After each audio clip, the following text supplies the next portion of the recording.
CNN TV के साथ मैं हूं कौकब फारूकी। सबसे पहले शामिल करेंगे न्यूज हेडलाइंस। वजीर आजम इमरान खान ने भारतीय लोकसभा में शहरियत के मुतनाज़ा बिल की मजम्मत कर दी। वजीर आजम कहते हैं कि मोदी हुकूमत मंसूबे के तहत प्रोपेगेंडा कर रही है।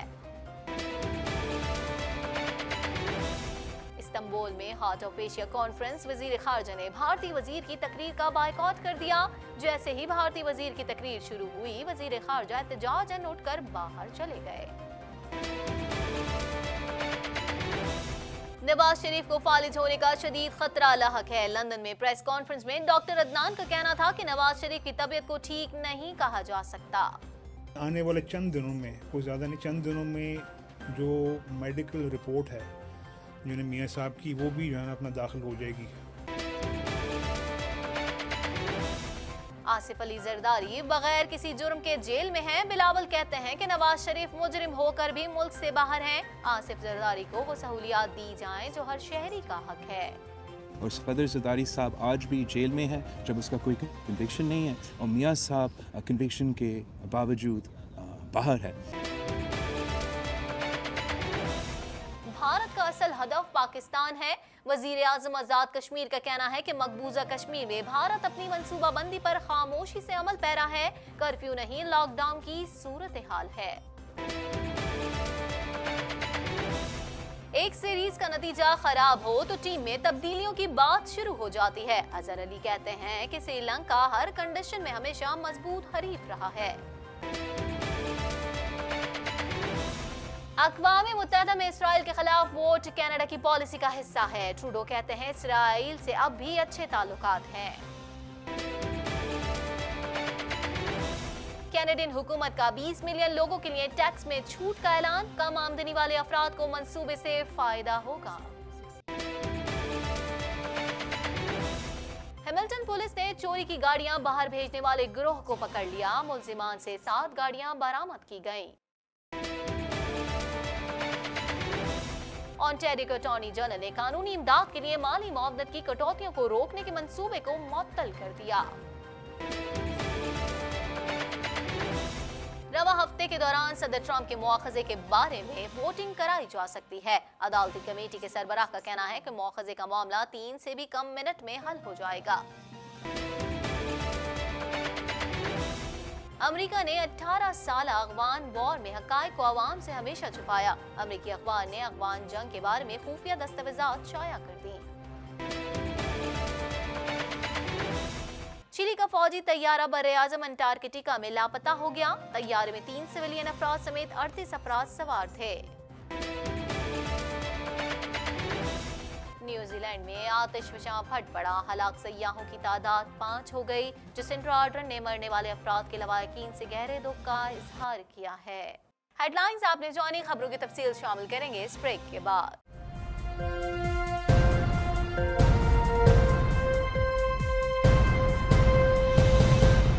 बुलेटिन में खुशामदीद। बुलेटिन के आगाज में सबसे पहले बात करेंगे वजीर आजम इमरान खान ने समाजी राब्ते की वेबसाइट ट्विटर पर भारतीय लोकसभा में शहरियत के मुतनाज़ा बिल की मजम्मत करते हुए कहा कि मुतनाज़ा बिल इंसानी हुकूक की मुकम्मल खिलाफ वर्जी और बिल पर कानून साजी दो तरफा मुआहदों की खिलाफ वर्जी है। मजीद जानते हैं इस रिपोर्ट में।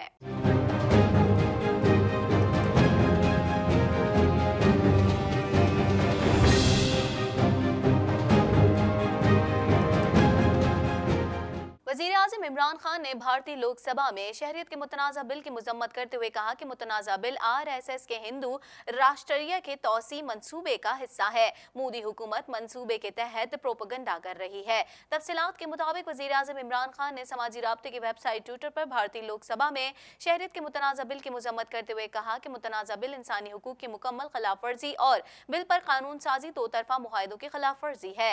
वज़ीर आज़म का कहना था कि मुतनाज़ा बिल RSS के हिंदू राष्ट्रीय के तौसी मंसूबे का हिस्सा है।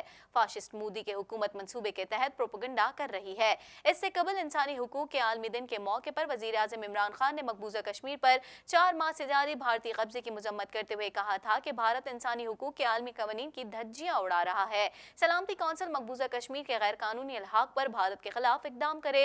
वजीर आज़म ने मुतालबा किया कि कश्मीरियों पर मजालिम के पहाड़ तोड़े जाने का सिलसिला रुकवाया जाए और आलमी कवानीन के रखवाले भारत के आसबा जुर्माना कब्जे का नोटिस लें। याद रहे कि भारतीय पार्लियामेंट ने शहरियत का मुतनाज़ा बिल मंजूर किया था। भारतीय लोकसभा में शहरियत का मुतनाज़ा बिल भारतीय वजीर दाखिला अमित शाह ने पेश किया था। बिल में मुसलमानों के अलावा दीगर तारिकीन वतन को शहरियत देने की इजाजत दी गई, जिसके हक में 293 वोट आए, जबकि 82 अरकान असेंबली ने उसे मुस्तरद कर दिया। तरमीमी शहरियत बिल से आसाम में कई दहाइयों से रिहाइश पजीर लाखों बंगाली मुसलमान सबसे ज्यादा मुतासिर होंगे। वजीर दाखिला का कहना था कि पड़ोसी ममालिक में मुसलमानों के खिलाफ मजहबी जुल्म सितम नहीं होता है, इसलिए इस बिल का फायदा उन्हें नहीं मिलेगा। अगर ऐसा हुआ तो ये मुल्क उन्हें भी उसका फायदा देने पर गौर करेगा। ताज़ा तरीन टीवी प्रोग्राम्स और ब्रेकिंग न्यूज़ देखने के लिए अभी सब्सक्राइब कीजिए हमारा चैनल TNNlive.tv। कुछ बात करेंगे वजीर खारजा शाह महमूद कुरैशी ने इस्तांबुल में हार्ट ऑफ एशिया कॉन्फ्रेंस के दौरान मकबूजा जम्मू कश्मीर में जारी भारतीय मजालिम के खिलाफ एहतजाज करते हुए भारतीय वजीर की तकरीर का बायकॉट कर दिया। मजीद जानते हैं इस रिपोर्ट में।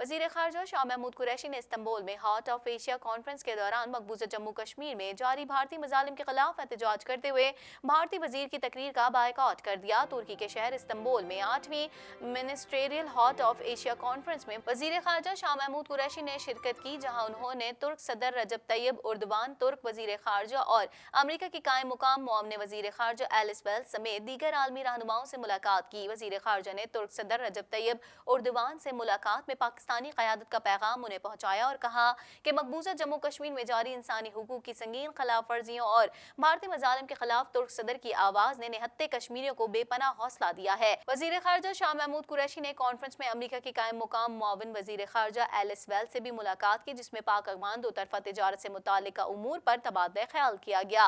शाह महमूद कुरैशी का कहना था कि अमन इस्तेहकाम के लिए अफगानिस्तान पाकिस्तान एक्शन प्लान के तहत पाक अफगान तिजारत और सरमायाकारी वर्किंग ग्रुप मौजूद है, जो दो तरफा तिजारत के फरोग में अहम किरदार अदा करेगा। उनका कहना था कि पाकिस्तान अफगानिस्तान की तामीर और तरक्की के लिए अमरीका के साथ मुआवनत के लिए तैयार है। हमें भरपूर तवक्को है कि अमरीका और तालिबान के दरमियान मुज़ाकरात से इंट्रा अफगान मुज़ाकरात की राह हमवार होगी और नतीजतन अफगानिस्तान में अमन की शमा रोशन होगी। इसी मौके पर वजीर खारजा शाह महमूद कुरैशी ने मकबूजा जम्मू कश्मीर में जारी भारतीय मजालिम के खिलाफ एहतजाज करते हुए भारतीय वजीर की तकरीर का बायकॉट किया। जैसे ही भारतीय वजीर की तकरीर शुरू हुई, वजीर खारजा एहतजाजन वहां से उठकर बाहर चले गए। ताज़ा तरीन टीवी प्रोग्राम्स और ब्रेकिंग न्यूज़ देखने के लिए अभी सब्सक्राइब कीजिए हमारा चैनल TNNlive.tv। साबिक वजीर आजम के जाती मौलिज डॉक्टर अदनान ने इंकशाफ किया है कि नवाज शरीफ को फालिज होने का शदीद खतरा लाहक है। मज़ीद जानते हैं इस रिपोर्ट में।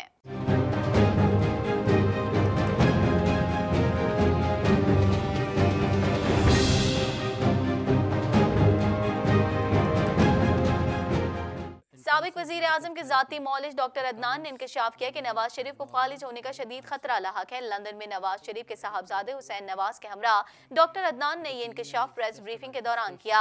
उन्होंने मजीद कहा कि नवाज शरीफ की तबीयत को ठीक नहीं कहा जा सकता, उन्हें फालिज होने का शदीद खतरा है।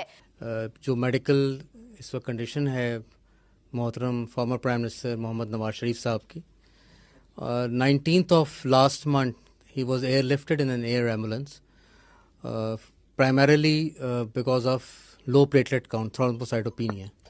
उनका ITP डायग्नोज हुआ था और उस पर उनकी initial first line of therapy Lahore में शुरू की गई थी। यहाँ लंदन में आके हमने जो वन ऑफ द अथॉरिटीज़ और टॉप मोस्ट इंस्टीट्यूट्स हैं हेमाटोलॉजी और हीम ऑन्कोलॉजी की, उनको एंगेज किया। हुसैन नवाज ने कहा कि वालिद के प्लेटलेट्स कौमी एहतसाब ब्यूरो नैब की हिरासत के दौरान तेजी से गिरे। उनका कहना था कि किसी पर कोई इल्जाम नहीं लगा रहा, रिपोर्ट आने पर हर बात वाज़ेह हो जाएगी। नवाज शरीफ के साहबजादे ने मजीद कहा कि प्लेटलेट्स मुतवाजिन होने के बाद ही साबिक वजीर आजम को लाहक अमराज का इलाज शुरू हो सकेगा। अब यानी आने वाले चंद दिनों में, कोई ज़्यादा नहीं, चंद दिनों में जो मेडिकल रिपोर्ट है जो है मियाँ साहब की, वो भी जो है ना अपना दाखिल हो जाएगी अदालत में, और यानी उसकी बुनियाद पे जो है ना जो हमारे लॉयर्स जो हैं वो अपना जो केस है वो अदालत में पेश करेंगे और उससे जो है ना और चीज़ें जो है ना वाज़ेह हो जाएंगी। अब मेरा नहीं ख्याल कि इससे ज़्यादा एक मरीज़ का और क्या जो है ना रहता है। अस्पतालों में जाते रहे हैं और फिर उसके बाद हर जो है अपना ताज़ा तरीन टीवी प्रोग्राम्स और ब्रेकिंग न्यूज देखने के लिए अभी सब्सक्राइब कीजिए हमारा चैनल TNNlive.tv। कुछ बात करेंगे chairman Peoples Party Bilawal Bhutto ने कहा है कि आसिफ जरदारी बगैर किसी जुर्म के जेल में है और नवाज शरीफ मुजरिम होकर भी मुल्क से बाहर है। मजीद अहवाल इस रिपोर्ट में।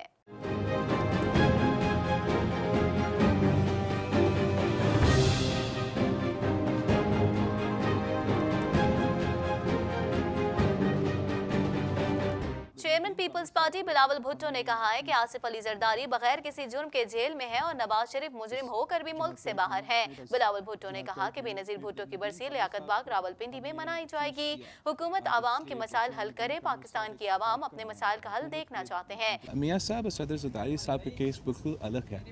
मियाँ साहब जो है वो कन्विक्टेड था, अपना सज़ा गुजार रहा था और सदर जरदारी साहब पे बहुत से इल्ज़ाम लगे हैं लेकिन कोई कन्विक्शन नहीं हुआ।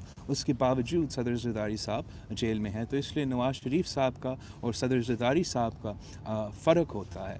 डिफरेंस ये है कि you innocent until proven guilty और सदर जरदारी साहब आज भी जेल में है जब उसका कोई कन्विक्शन नहीं है और मियाँ साहब कन्विक्शन के बावजूद बाहर है। ये उसका हक था, तिबी बुनियाद की सहूलत फरहम किया गया, लेकिन जैसे हमारा चीफ जस्टिस साहब और सब कह रहे हैं अल्टीमेटली ये डिसीजन, ये चॉइस खान साहब का था और खान साहब ने करवाया। वाज़ेह रहे कि चंद रोज कबल बिलावल भुट्टो का कहना था कि ऐसे माहौल में कोई हुकूमत है तो वो सिंध की है जो काम कर रही है। सूबा सिंध को बहुत से मसाइल का सामना है। सिंध की आवाम महंगाई के सुनामी में डूब रहे हैं। नौजवान 1 करोड़ नौकरियों की तलाश में है, रोजगार नहीं मिल रहा। हम इनकी दबाव की वजह से ना खामोश होंगे ना पीछे हटेंगे और हमने इस 27 दिसंबर को जो तारीखी फैसला लिया है कि इस साल पाकिस्तान पीपल्स पार्टी शहीद मोहतरमा बेनज़ीर भुट्टो की बरसी को लियाकत बाग में मनाया जाएगा और हम लियाकत बाग से इस सिलेक्टेड हुकूमत को ललकारेंगे, उन कोतों को पैगाम भेजेंगे कि आज भी पाकिस्तान के अवाम इस बात पे डटे हुए हैं कि ताकत का सरचश्मा अवाम है और सिर्फ पाकिस्तान पीपल्स पार्टी ये जदोजहद लीड कर सकती है। ताज़ा तरीन टीवी प्रोग्राम्स और ब्रेकिंग न्यूज देखने के लिए अभी सब्सक्राइब कीजिए हमारा चैनल TNNlive.tv।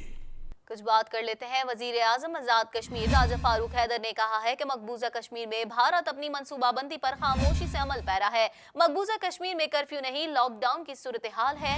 मजीद अहवाल इस रिपोर्ट में।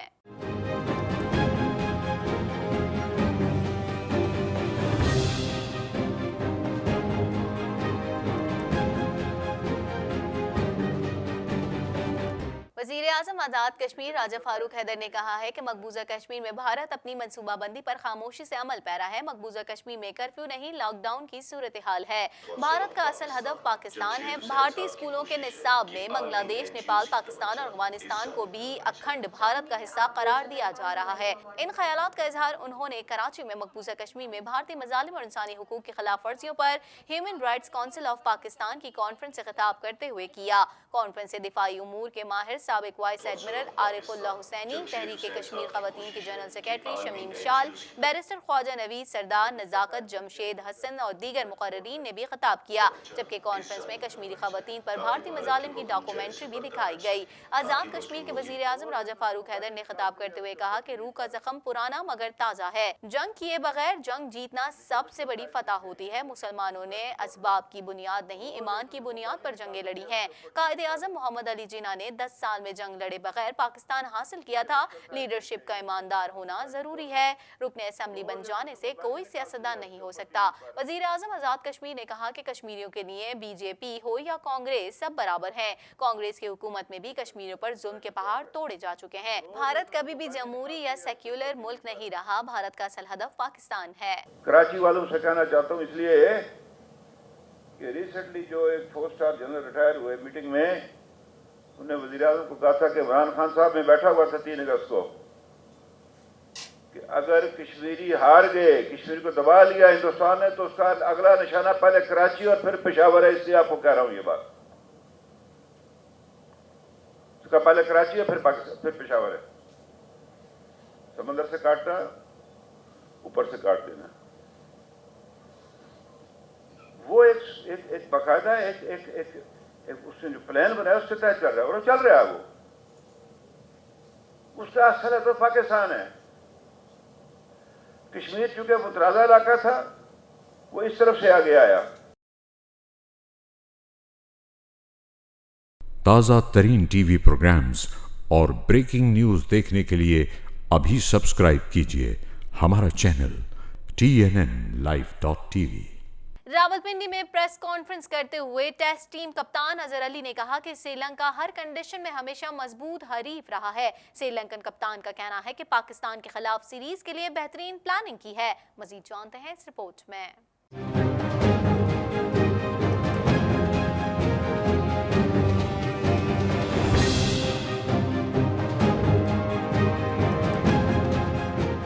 रावलपिंडी में प्रेस कॉन्फ्रेंस करते हुए टेस्ट टीम कप्तान अजहर अली ने कहा कि श्रीलंका हर कंडीशन में हमेशा मजबूत हरीफ रहा है। श्रीलंकन कप्तान का कहना है कि पाकिस्तान के खिलाफ सीरीज के लिए बेहतरीन प्लानिंग की है। टेस्ट टीम के कप्तान अजहर अली कहते हैं कि एक सीरीज का नतीजा खराब हो तो टीम में तब्दीलियों की बात शुरू हो जाती है।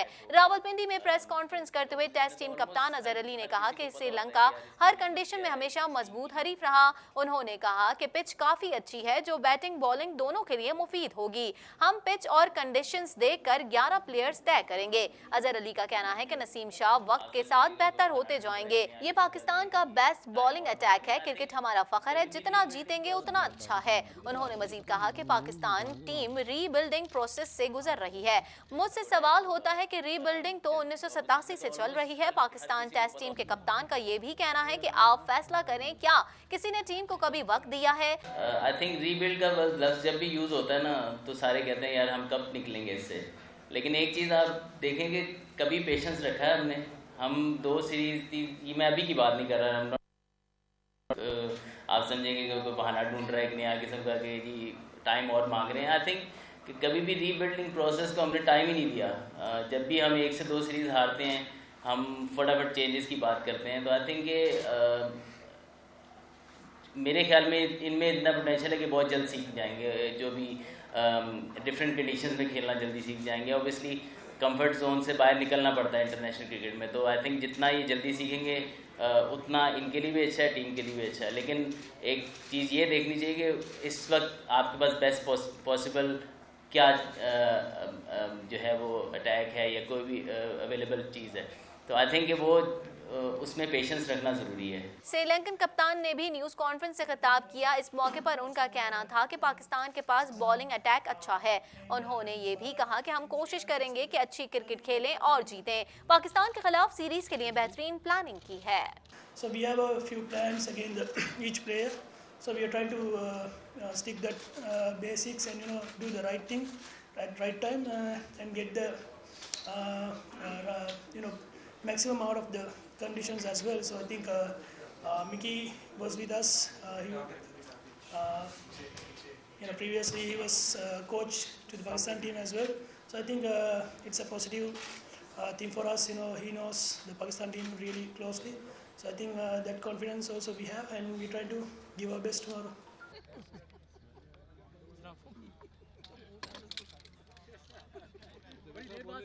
ताज़ा तरीन टीवी प्रोग्राम्स और ब्रेकिंग न्यूज़ देखने के लिए अभी सब्सक्राइब कीजिए हमारा चैनल TNNlive.tv। मजीद खबरों को भी बुलेटिन का हिस्सा बनाएंगे मगर इस ब्रेक के बाद।